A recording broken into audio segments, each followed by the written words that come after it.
नमस्कार CSK news में आपका स्वागत है। दोस्तों इस वक्त की बड़ी अपडेट निकल के आ रही है। पंजाब के पठानकोट में बॉर्डर पर देखी पाकिस्तानी ड्रोन सेना और बीएसएफ ने ताबड़तोड़ की फायरिंग। सीमा पर पाकिस्तानी ड्रोन हुआ तबाह। इस वक्त की बड़ी अपडेट निकल के आ रही है। दूसरी बड़ी खबर, भारत ने रोका गेहूं का निर्यात तो दुनिया भर में मचा हड़कंप। G7 में संग्राम हो गया है। अब आप समझिए भारत पर निर्भरता दुनिया में कितनी है वो हम आपको बताएंगे। तीसरी बड़ी अपडेट, श्रीलंका में नए पीएम के खिलाफ भी उतरे लोग, बोले वो राजपक्षे परिवार के दोस्त, उन पर नहीं भरोसा। फिर से शुरू हुआ तांडव। तीसरी चौथी में बताएंगे जहां भविष्य के ईंधन हाइड्रोजन से भारत भरेगा उड़ान। प्रधानमंत्री मोदी के मंत्रालयों को दिए गए निर्देश। मोदी ने स्पष्ट कहा हाइड्रोजन से भारत को आगे बढ़ाएंगे। तो एक एक करके आपको विस्तार से बताएंगे दोस्तों। जहां आर्थिक मोर्चे पर तेजी से बिगड़ रही है स्थिति, शहबाज शरीफ की नवेली सरकार को झटका। जल्द श्रीलंका जैसे हो सकते हैं हालात। वहीं गहराया जाएगा संकट गेहूं एक्सपोर्ट पर भारत के एक्शन से। दुनिया भर में जो हलचल है वो हम आपको बताएंगे। इस बीच अगली खबर ज्ञानवापी से निकल के आई है। ज्ञानवापी पर अब मौलाना देने लगे गृह युद्ध की धमकी। असद ओवैसी के बाद अब मौलाना बरेलवी का शहाबुद्दीन बोले अब मस्जिद पर हुआ हमला तो खामोश नहीं बैठेंगे, करेंगे जिहाद, छेड़ देंगे, जिहाद छेड़ने की धमकी। तो एक एक करके आपको बताएंगे। देश भर में उठने लगी है मौलवियों को वेतन देना बंद करें, मंदिर के पुजारियों को क्यों नहीं, हिंदू युवा करेगी जांच। तो एक एक करके आपको विस्तार से बताएंगे। लेकिन उससे पहले एक छोटा सा निवेदन, अगर आपने चैनल को सब्सक्राइब नहीं किया पल पल के अपडेट के लिए चैनल को सब्सक्राइब करना ना भूले दोस्तों। दरअसल पहली बड़ी अपडेट निकल के आ रही है, आपको बता दें इस वक्त पंजाब से बड़ी खबर निकल के आ रही है। पठानकोट बॉर्डर पर दिखी पाकिस्तानी ड्रोन फायरिंग के बाद वापस लौटाया गया। बीएसएफ और पुलिस ने शुरू किया सर्च ऑपरेशन ताबड़तोड़ तरीके से। पंजाब के पठानकोट में भारत पाकिस्तान सीमा के नज़दीक पाकिस्तानी ड्रोन की मूवमेंट देखी गई थी। ये ड्रोन पाकिस्तान में भारतीय सीमा में दाखिल हुआ था और घटना पठानकोट के बामियाल सेक्टर में बॉर्डर के नज़दीक सुबह 4:30 बजे की है। पाकिस्तानी ड्रोन को सबसे पहले पहाड़ीपुर बॉर्डर पोस्ट के नज़दीक बीएसएफ ने देखा, जिसके बाद बीएसएफ के जवानों ने ड्रोन सुबह लगभग 4:30 बजे देखी थी, जिसके बाद ताबड़तोड़ तरीके से फायरिंग करना शुरू कर दिए थे। बीएसएफ के फायरिंग में ड्रोन जो है एक तो गिर गया और एक लौट गया, यानी 2 ड्रोन की खबर निकल के आई जहां पे आए थे। हालांकि आपको बता दें उनमें से एक ड्रोन को पूरी तरीके से ढेर कर दिया गया, ये भी खबर निकल के आ रही है। और एक ड्रोन को जो है वो तबाह कर दिया है, ये एक खबर निकल के आ रही है। पंजाब से आपको बता दें पाकिस्तान लगातार जो है ड्रोन वाली हरकत कर रहा है, लगातार ड्रोन पाकिस्तान भेज रहा है। और इसी को देखते हुए फ़िलहाल पूरी तरीके से जो सेना है, बॉर्डर सिक्योरिटी फोर्सेज, वो अमला पूरी तरीके से अलर्ट है और ख़ास करके पाकिस्तान के मंसूबों को नाकामयाब करने के लिए पूरी कमर कस चुका है। तो दोस्तों कमेंट के माध्यम से आप अपने सुझाव देना ना भूलें। जिस तरीके से ये चीज़ें निकल रही हैं और जिस तरीके से ये हमले हो रहे हैं, इस पर आप कैसे देखते हैं, कमेंट के माध्यम से अपने सुझाव दें। चलते हैं एक और अपडेट। G7, भारत ने बंद किया गेहूं का निर्यात, दुनिया भर में मचा हड़कंप। मोदी सरकार के एक्शन से G7 भिड़े आपस में। दरअसल आपको बता दें दोस्तों, भारत सरकार ने गेहूं के निर्यात पर तत्काल प्रभाव से रोक लगा दी है। यह फैसला तब हुआ जब दुनिया भर में गेहूं की कीमतें बढ़ रही हैं। इसके अलावा रूस यूक्रेन युद्ध से दुनिया भर में गेहूं की सप्लाई बाधित हुई है। इसी बीच गेहूं निर्यात रोकने पर भारत सरकार के फैसले की G7 देशों के समूहों ने आलोचना की। जर्मनी के कृषि मंत्री केम ऑल्डीमेयर ने ये बड़ी बातें कही हैं। उन्होंने कहा है कि भारत के इस कदम से दुनिया भर के लोगों में कहीं ना कहीं एक तरीके से हड़कंप मचा हुआ है। इसी बीच आपको बता दें जर्मनी के कृषि मंत्री केम ऑल्डीमेयर ने कहा है कि भारत के इस कदम से दुनिया भर में खाद्यान्न संकट बढ़ेगा। हम भारत से G20 सदस्य के रूप में अपनी जिम्मेदारी संभालने का आह्वान करते हैं।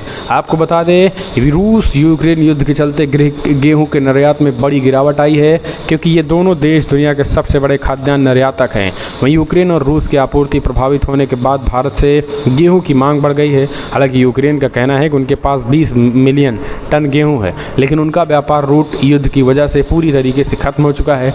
केम ऑल्डीमेयर ने कहा है कि इस मुद्दे को अगले महीने जर्मनी में G7 शिखर सम्मेलन के दौरान उठाया जाएगा, जब भारत के प्रधानमंत्री नरेंद्र मोदी शिखर सम्मेलन में भाग लेंगे। उन्होंने कहा है कि निर्यात पर प्रतिबंध बांग्लादेश और नेपाल जैसे देशों को प्रभावित करता है। उन्होंने कहा है कि इसकी तत्काल आवश्यकता और हम भी अनुशंसा करते हैं। तो G7 में दोस्तों जो है अब सिर्फ फुटअव्वल हो गया है मोदी सरकार के एक एक्शन के बाद। हम चलते हैं और अपडेट। श्रीलंका नए पीएम खिलाफ भी उतरे लोग, बोले वो राजपक्षे परिवार के दोस्त, उन पर भरोसा नहीं है।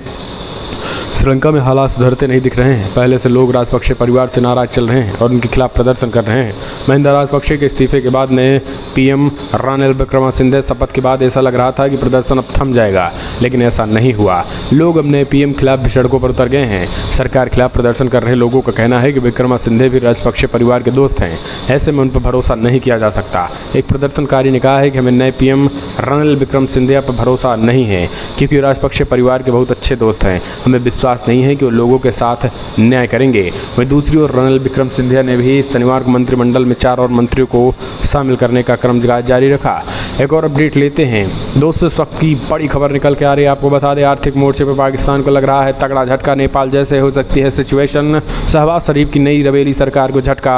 गुरुवार को जब अमेरिकी डॉलर पाकिस्तानी रुपए के मुकाबले 192 रुपये पहुँच गया तो देश से पहले से ही महंगी आवश्यक वस्तुओं की कीमतों में और बढ़ोतरी का डर सताने लगा।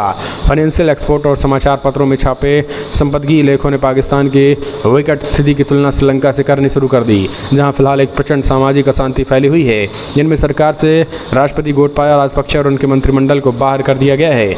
विदेशी मुद्रा की भारी कमी ने राजपक्षे सरकार को ईंधन सहित तमाम आवश्यक वस्तुओं के आयात के लिए भुगतान करने में असमर्थ बना दिया है, जिनमें देश में लगभग 13 घंटे तक की बिजली की कटौती हो रही है। हालांकि कर्ज के लिए अंतर्राष्ट्रीय मुद्रा कोष के साथ बातचीत से पहले श्रीलंका ने पिछले महीने ही अपनी मुद्रा का तेजी से अवमूल्यन करने की बात भी कही है। इस वक्त श्रीलंकाई नागरिक भी आवश्यक वस्तुओं की कमी और बढ़ती मुद्रास्फीति से निपट रहे हैं। 2019 के additional development bank working paper में कहा गया है कि श्रीलंका एक ट्विन डेफिसिट वाली अर्थव्यवस्था है। तो दोस्तों आपको बता दें, ये बड़ा झटका पाकिस्तान को लग रहा है। हम चलते हैं एक और अपडेट लेते हैं। आपको बता दें, भविष्य के ईंधन हाइड्रोजन से भारत भरेगा उड़ान। प्रधानमंत्री मोदी ने मंत्रालयों को दिए निर्देश। अगर आपको बता दें, अगर देश को आयातित ईंधन से छुटकारा पाना है तो हमें ग्रीन हाइड्रोजन ईंधन का ही सहारा लेना होगा। ये मंत्र प्रधानमंत्री नरेंद्र मोदी ने अपने कैबिनेट के प्रमुख सहयोगियों को दिया है। पिछले दिनों कैबिनेट की बैठक के बाद पीएम नरेंद्र मोदी ने देश की ऊर्जा क्षेत्र से जुड़े सभी मंत्रियों को एक साथ महत्वपूर्ण बैठक की और उनसे हर मंत्रालय को ग्रीन हाइड्रोजन के क्षेत्र में अपनी महत्वाकांक्षी नीति बनाने का निर्देश दिया। अगस्त 2021 में ग्रीन हाइड्रोजन मिशन का आरंभ करने के बाद इस क्षेत्र में प्रधानमंत्री की पहली बैठक है। आपको बता दें, पीएम के निर्देश के बाद अब पेट्रोलियम और प्राकृतिक गैस मंत्रालय, बिजली मंत्रालय, अक्षय ऊर्जा मंत्रालय में भी ग्रीन हाइड्रोजन को लेकर भावी उपायों का रोड मैप बनने लगा है। तो दोस्तों अगर ऐसा होता है कि मोदी सरकार की एक बड़ी न केवल उपलब्धि होगी बल्कि भारत के लिए भी एक अच्छी खबर होगी और दुनिया पर निर्भरता भी कम होगी। एक और अपडेट लेते हैं दोस्तों, आपको बता दें, बड़ी खबर, कश्मीरी पंडितों की हत्या के बीच राहुल भट्ट की पत्नी को शक आतंकियों से मिले हुए थे उनके ऑफिस के साथी नाम पूछने के बाद मारी थी गोली। जम्मू कश्मीर में हाल ही में आतंकियों ने जिस कश्मीरी हिंदू की हत्या की थी, वो पत्नी ने इस मामले में बड़ा आरोप लगाया। उन्होंने आरोप लगाया है कि राहुल भट्ट के ठिकानों की जानकारी उनके ही ऑफिस से आतंकियों को मिली होगी।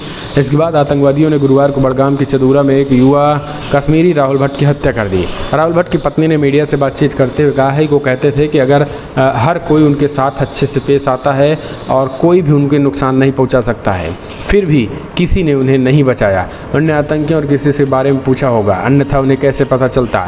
इंडिया टुडे से बातचीत करती हुई। तो दोस्तों अब आप समझिए, अगर आपके पास एक विशेष शांतिदूत जिन्हें कहा जाता है, अगर उस समुदाय के लोग आप हैं तो आप अपने आप को सुरक्षित कभी मत मानिएगा। जम्मू कश्मीर में ये बार बार होता है, सेना के साथ भी ऐसा ही हो चुका है। हम चलते हैं एक और अपडेट लेते हैं। अगली बड़ी खबर निकल के आ रही है, ज्ञानवापी मस्जिद के बारे में बात कर लें हम आपको। तो अब बड़ी खबर निकल के आ रही है, जहाँ पर मौलाना ने कहा गृह युद्ध छिड़ जाएगा, मस्जिद पर अगर हमला हुआ तो खामोश नहीं बैठेगा देश और मुसलमान। तंजीम उलमा इस्लाम के राष्ट्रीय महासचिव मौलाना शहाबुद्दीन रज़वी ने बनारस की ज्ञानवापी मस्जिद की सुरक्षा पर चिंता जताते हुए कहा है कि अगर किसी भी मस्जिद पर हमला हुआ तो देश का मुसलमान खामोश नहीं बैठेगा। उन्होंने कहा है कि ऐसी किसी भी घटना के खिलाफ आंदोलन का मुनासिब रास्ता चुनकर उस पर अमल किया जाएगा। बरेलवी सिलसिले के मौलाना शहाबुद्दीन ने एक बयान में कहा है कि ज्ञानवापी मस्जिद के मुद्दे को फ़िरका परस्त ताकतें गरमा रही हैं। हमने बाबरी मस्जिद को अपनी आंखों के सामने शहीद होते देखा, लेकिन मुल्क में अमन बनाए रखने के लिए खामोश रहे। सीने पर पत्थर रखकर अदालत का फैसला भी कबूल कर लिया। अब ज्ञानवापी मस्जिद, मथुरा की ईदगाह मस्जिद, किसी भी मस्जिद को बाबरी बनने की कोशिश नहीं करने देंगे। हम चलते हैं एक और अपडेट लेते हैं। अगली खबर निकल के आ रही है, आपको बता दें, त्रिपुरा के 11वें मुख्यमंत्री बने माणिक साहा। 6 साल पहले कांग्रेस छोड़ा था, भाजपा का दामन थामा। दरअसल माणिक साहा ने त्रिपुरा के नए सीएम के तौर पे शपथ ले ली है और वो राज्य के 11वें मुख्यमंत्री बन गए। अन्य विप्लव देव के इस्तीफे के बाद भाजपा ने जिम्मेदारी सौंपी। राज्यपाल सत्यदेव नारायण आर्य ने चमचमाते दरबार हॉल में एक सादे समारोह में शाह को पद के एवं गोपनीयता की शपथ दिलाई। शाह ने अकेले ही शपथ ली क्योंकि मुख्यमंत्री के अचानक बदलने के बाद विधायकों और पार्टी पदाधिकारियों के बीच बड़े पैमाने पर कथित असंतोष के कारण पार्टी ने अभी तक उनके कैबिनेट सदस्यों की सूची को अंतिम रूप नहीं दिया जा सका। विप्लव कुमार देव के मंत्रिमंडल में उप मुख्यमंत्री विष्णुदेव वर्मा और राम प्रसाद पाल सहित कई लोग शामिल हैं। हम चलते हैं और अपडेट लेते हैं। अगली खबर निकल के आ रही है दोस्तों, जहां उत्तर कोरिया में कोरोना के 8 लाख से अधिक मामले, किम जोंग उन ने दिए सख्त कदम उठाने के निर्देश। दरअसल उत्तर कोरिया में कोरोना महामारी धीरे धीरे विकराल रूप लेती जा रही है। बीते 3 दिनों में देश में इसकी वजह से 42 मरीजों की मौत हो चुकी है। बीते 24 घंटों के अंदर ही कोरोना में देश के 15 मौतें हुई हैं। स्पुतनिक एजेंसी ने उत्तर कोरिया के सरकारी एजेंसी KCMC के हवाले से बताया है कि उत्तर कोरिया में कोरोना के करीब 3 लाख नए मामले सामने और इसके बाद से कोरोना के कुल मामले 8 लाख तक पहुंच गए हैं। एक और अपडेट लेते हैं दोस्तों, अगली खबर निकल के आई है जहां पर आपको बता दें यूक्रेन की खार्किव से पीछे हटा रूस, लेकिन पूर्वी क्षेत्रों में शुरू की भीषण लड़ाई, मोर्टार तोप के साथ हवाई हमले लगातार कर रहा जारी। दरअसल आपको बता दें यूक्रेन की सेना ने शनिवार को बताया है कि रूसी सैनिक देश के दूसरे सबसे बड़े शहर खार्किव पर हफ्तों तक बमबारी करने के बाद उनके आसपास के इलाकों में वापस आ रहे हैं। दूसरी ओर कीव और मॉस्को के सैनिक देश के पूर्वी आध्यात्मिक क्षेत्र पर पूरी तरीके से कब्जा कर रखे हैं। आपको बता दें इस बीच अब अपना पूरा ध्यान जो है रूस कीव से हटाकर पूर्वी देशों में लगा दिया है। यानी पूरी तरीके से तबाही का जो मंजर ही करना रूस का एकमात्र लक्ष्य है। हम चलते हैं और अपडेट लेते हैं। रूसी राजदूत ने अमेरिका पर लगाए बड़े आरोप, स्टाफ को मिल रही हिंसा की धमकी, दूतावास के बाहर घूम रहे CIA और FBI के एजेंट। दरअसल अमेरिका के वाशिंगटन DC में रूसी राजदूत एनाटोली एटोनोव ने आरोप लगाया है कि बीते महीने अमेरिकी अधिकारियों ने मॉस्को के राजनयिकों को ब्लॉक कर दिया है और उसमें पूरी तरीके से बड़े पैमाने पर जो रूस खास करके अमेरिकी एजेंट हैं वो उनके पीछे पड़े हुए हैं। ये चीज़ें जो हैं वो कही जा रही हैं, उनके पीछे न केवल पड़े हैं बल्कि उनकी जासूसी भी कर रहे हैं। तो आखिर इसमें कितनी सच्चाई है, लेकिन रशिया लगातार इस चीज़ का आरोप लगा रहा है कि कहीं न कहीं एक तरीके से बड़े पैमाने पर लोग शामिल हैं। आपको बता दें ये घिरे हुए किले की तरह लग रहा है। दूतावास प्रतिकूल माहौल बनाया जा रहा है और हमें पूरी तरीके से घुटन महसूस होने लगा है, ये रूस का कहना है। हम चलते हैं और अपडेट लेते हैं। अगली खबर आपको बता दें, बिग ब्रेकिंग न्यूज़ निकल के आ रही है जहां सीतापुर में हिंदूवादी नेता कमलेश तिवारी के बेटे पर चाकुओं से हमला। पिता की पहले ही हो चुकी थी हत्या चाकुओं से। यूपी के सीतापुर जिले में हिंदूवादी नेता कमलेश तिवारी के बेटे पे चाकू और लाठी डंडों से जानलेवा हमला कर दिया गया। गंभीर हालत में CHC लाया गया जहां हालात खतरे से बाहर बताई जा रही है। सूचना मिलने पर मौके पर पहुंची पुलिस जांच पड़ताल में जुटी।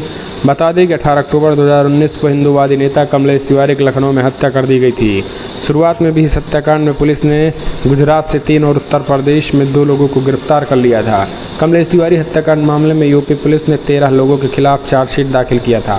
आरोपियों में से अशरफ और मोइनुद्दीन पर हत्या का आरोप है। घटना महमदाबाद इलाके की है। हम चलते हैं और अपडेट लेते हैं। अगली खबर निकल के आ रही है एक और दोस्तों, आपको बता दें आज सर्वे में हो रही है लगातार देरी। जी हाँ, दरअसल आपको बता दें आज सर्वे में टीम जो है 1 बजे तक लगभग अंदर थी।